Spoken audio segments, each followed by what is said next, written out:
డబ్బు కోసం సమాజము ఎట్టిపోతుందో అర్థం కాని పరిస్థితిలో ఈరోజు ఈ సొసైటీ అనేది ఉందన్నమాట.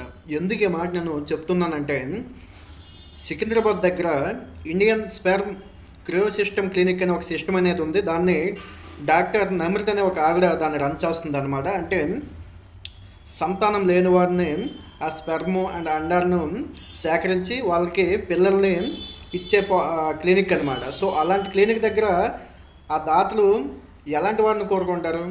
కొద్దిగా మంచి ఆరోగ్యవంతమైన వ్యక్తుల నుంచి వీర్యాన్ని, లేదంటే కొద్దిగా తెలివైన వాళ్ళ వీర్యాన్ని కోరుకుంటారు. అందులో తప్పేం లేదు. కానీ ఈ డాక్టర్ డబ్బులకి ఆశపడి, డబ్బులే పరమ విధిగా ఆలోచించి ఆమె ఏం చేసిందంటే, ఆ వీర్యాలని రోడ్డు మీద అడుక్కునే బిచ్చగాళ్ళకి మందు బిర్యానీ ఇచ్చి సేకరించడం జరిగింది. అలాగే విద్యార్థుల దగ్గర 1000-4000 రూపాయలు డబ్బులు ఇచ్చేసి వాళ్ళ దగ్గర కూడా ఈ వీర్యాన్ని సేకరించడం జరిగిందనమాట.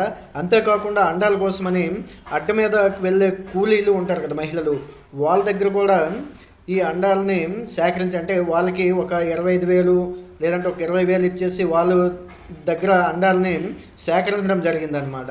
సో ఎంత ఘోరం! డబ్బుల కోసం ఏదైనా చేసే సొసైటీలో మనం ఉన్నాం. కాబట్టి ప్రతి ఒక్కరూ చాలా జాగ్రత్తగా ఉండాలి.